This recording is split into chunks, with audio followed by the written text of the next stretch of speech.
twongeye kubaha ikaze mu kiganiro Karame Mubyeyi mukurikirana ndetse mukagezwaho na Tuyisenge Rusi umubyaza.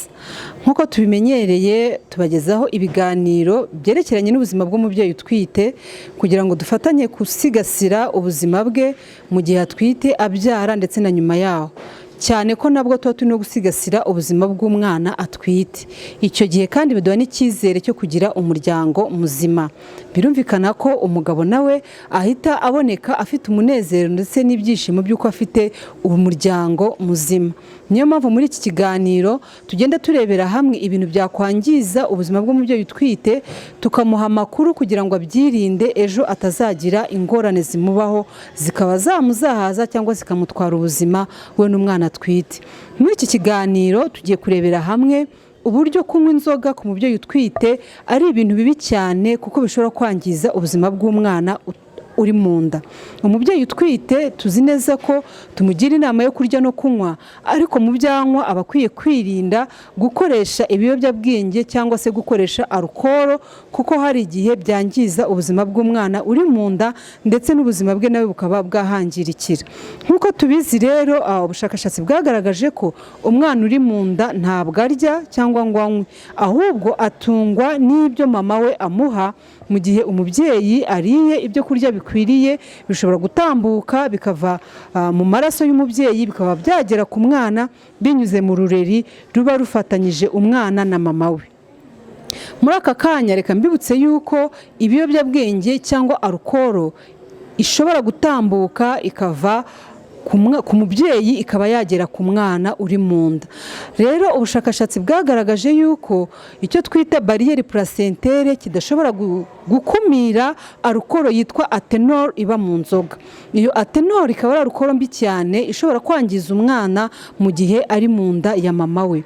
Muri iki kiganiro twabateguriye bimwe mu bintu bishobora kugaragara ku mubyeyi utwite cyangwa se ingaruka zaba ku buzima bwe mu gihe yakoresheje alukoro nyinshi cyane mu gihe yari atwite, ndetse turanarebera hamwe n'ingaruka zishobora kuza ku mwana mu gihe umubyeyi umutwite yakoresheje inzoga cyangwa se alukoro nyinshi mu gihe yari amutwite. Reka mbibutse yuko umubyeyi utwite mu byo yemererwa kunywa byose byiza byamugirira umumaro, inzoga zitarimo niyo yaba ari ikirahure kimwe. Aha ngaha turaza kureba ese umubyeyi utwite yafata izihe ngamba kugira ngo agabanye alukoro niba anywa nyinshi cyangwa se yireke niba atarigeze ayinywa. Rimwe na rimwe umubyeyi utwite arakubwira ati ndumva narayitwariye, ese naratwariye inzoga ntabwo nayikoresha. Reka ndarikire umubyeyi utwite unkurikiye ko uko watwarira inzoga kose ukwiye kugereranya ibyiza by'ubuzima bwiza bw'umwana wawe n'akaga yagira aramutse ahuye na alukoro iguturukaho, bigatuma ushobora gufata umwanzuro wo kudakoresha iyi alukoro. Niyo waba uri umubyeyi ukoresha alukoro nyinshi cyane, tukugira inama yo kugenda uyigabanya gahoro gahoro, kuko uko ugabanya alukoro mu maraso yawe niko ya alukoro inagabanuka ku buzima bw'umwana wawe. Muri aka kanya reka turebere hamwe ese alukoro nyinshi yateza izihe ngorane umubyeyi utwite mu gihe atwite ndetse no mu gihe abyara. Icya mbere gishobora kumubaho ni uko mu gihe uyu mubyeyi akoresha alukoro nyinshi ashobora kugira ingorane zo kubyara hatageze, akabyara mbere y'ibyumweru 37. Kandi tuzi neza ko umwana uvutse mbere y'ibyumweru 37 aba ari umwana utarashyika ku buryo kugera ku isi bimugora kubaho. Rimwe na rimwe akaba yashyirwa no muri bya byuma bishyushya abana za incubateur cyangwa se amakuveze mu rurimi rw'igifaransa. Rero iyo umubyeyi akoresha alukoro nyinshi ashobora kugira aka kaga ko kubyara igihe kitageze, ibyo bita premature mu rurimi rw'igifaransa. Ikindi twavuga ni uko umubyeyi utwite ukoresha alukoro nyinshi ashobora kugira ikibazo cy'umuvuduko w'amaraso. Umubyeyi utwite unkurikiye, reka nkwibutse ko mu gihe cyose umubyeyi atwite atagomba kugira umuvuduko w'amaraso uri hejuru, ariko iyo habayeho impamvu yatuma umuvuduko w'amaraso we ujya hejuru, biba ari uburwayi bukomeye abaganga baba bakwiye kwitaho cyane kugira ngo barinde uyu mubyeyi mu gihe atwite no mu gihe azabyara. Rero iyo ukoresha alukoro nyinshi cyane uba ufite amahirwe menshi yo kuba warwara cyangwa se akaga kenshi ko kuba warwara iki kibazo cy'umuvuduko w'amaraso. Rimwe na rimwe uyu muvuduko w'amaraso ujya uteza akaga, tukaba twabura ubuzima bw'umubyeyi n'umwana cyangwa se bukahazaharira. Ikindi ni uko uyu mubyeyi utwite ashobora kubura ibise mu gihe cye cyo kubyara kigeze, kubera ko ubushakashatsi bwagaragaje ko iriya alukoro yiswe atenoro igenda ikaburizamo umusemburo wa oxytocin. Mbibutse ko uyu musemburo wa oxytocin ari wo musemburo tuba dukeneye mu gihe umubyeyi agejeje igihe cyo kubyara, kuko ari wo uba utuma ari buze kugira ibise akaza kuza kubyara neza nta ngorane zibayeho. Iyo rero uyu mubyeyi utwite yakoresheje alukoro nyinshi, wa musemburo wa oxytocin uburizwamo, umubiri we ukabura ibise. Ni hahandi usanga umubyeyi wakoresheje alukoro ashobora kurenza igihe cyo kubyara atarabona ibise, cyangwa se no kwa muganga babimwongerera bikaba bitagenda neza kubera ko mu maraso ye harimo alukoro nyinshi. Murumva rero yuko umubyeyi wabuze uyu musemburo byanze bikunze abari bubyara bazwe, kuko nta yandi mahitamo abaganga bashobora kugira mu gihe kubyara hageze kandi ari ngombwa. Murumva rero ko inzoga cyangwa se alukoro nyinshi iteza akaga gakomeye ku buzima bw'umubyeyi utwite. Ikindi twavuga ni uko uyu mubyeyi utwite ashobora kubyara umwana upfuye. Ubushakashatsi bwagaragaje yuko iyo uyu mubyeyi akoresha alukoro ku rwego rwo hejuru cyane, bishobora gutuma umwana we yapfira mu nda akazabyara umwana upfuye. Ibi nabyo byangiza ubuzima bw'umubyeyi utwite, rimwe na rimwe bakamushyira mu gahinda gashobora kumara igihe kinini cyane, ndetse no mu buryo bw'imitekerereze akaba yakwangirika kuko abuze umwana kandi yaramukeneye. Mubyeyi utwite unkurikiye, ndagira ngo nkwibutse yuko igihe cyose utwite utemerewe rwose gukoresha alukoro niyo yaba nkeya. Bibaye byiza ubishoboye wayireka burundu, ariko niba waramenyereye gukoresha alukoro nyinshi, tukugira inama yo kugenda uyigabanya buhoro buhoro kuzageza igihe uzayihagarika. Reka noneho tunarebe ingaruka mbi zishobora kugera ku mwana uri mu nda mu gihe umubyeyi utwite akoresha inzoga nyinshi cyangwa se akoresha alukoro nyinshi.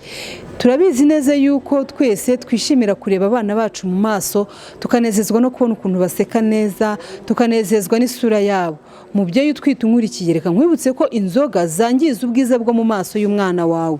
Usanga abana benshi bavuka ku babyeyi bakoresheje alukoro nyinshi, bavuka bafite utwiso dutoya, bafite iminwa mito kandi isataguritse, ndetse ugasanga banavukana uruhu rusa nkaho rukakaye. Bigaragara ko uyu mwana nawe aba yarakiriye ya alukoro ikaba nyinshi mu mubiri we, kugeza igihe itangira kugenda yangiza n'isura ye yo mu maso. Ni byiza rero yuko umubyeyi utwite amenya ko inzoga rwose atari ikinyobwa cyo kunywebwa mu gihe atwite, ndetse no mu gihe yaba yonsa. Ikindi ni uko umwana ashobora kuvukana indwara z'umutima mu gihe umubyeyi we yanyweye inzoga nyinshi cyangwa yakoresheje alukoro nyinshi.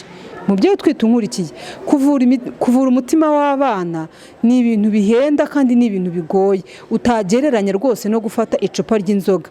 Byaba byiza rero wirinze gukoresha inzoga aho kuzatanga amafaranga menshi uvuza umwana izi ndwara z'umutima ashobora guterwa n'inzoga waba waranyweye. Ikindi ni uko umwana ashobora kuvukana ibiro bike. Umwana uvuka ku mubyeyi ukoresheje inzoga nyinshi avukana ibiro bike, kandi umwana uvukanye ibiro bike biba bigaragara ko n'ingingo ze z'imbere zidakomeye, bikaba byatuma ubuzima bw'umwana butagenda neza mu gihe cyose avukanye ibi biro bikeya. Iyo rero uyu mwana atitaweho ngo byibuze bya biro bye byiyongere, uyu mwana ashobora kugwingira ndetse akaba yanatakaza ubuzima. Ikindi, ubushakashatsi bwagaragaje ko abana bavuka ku babyeyi bakoresheje alukoro nyinshi bajya bagira impfu zitunguranye. Hahandi umubyeyi asiga umwana aryamye, yagaruka agasanga umwana yapfuye. Ibyo bijya bibaho, bene izo mpfu zikagaragara ku bana bavutse ku babyeyi bakoresheje inzoga nyinshi. Ikindi, ubushakashatsi bwagaragaje ko umubyeyi ukoresha alukoro nyinshi mu gihe atwite, umwana we avukana ikibazo cy'imitekerereze, ndetse akazaba umwana ushobora kuzavuga atinze. Rimwe na rimwe uyu mwana akaba yanavuga adidimanga. birumvikana rero ko alukoro yangiza utugirangingo tw'uyu mwana dushinzwe kuvuga, ndetse bikangiza n'utugirangingo tw'ubwonko dushinzwe gukontorora imitekerereze.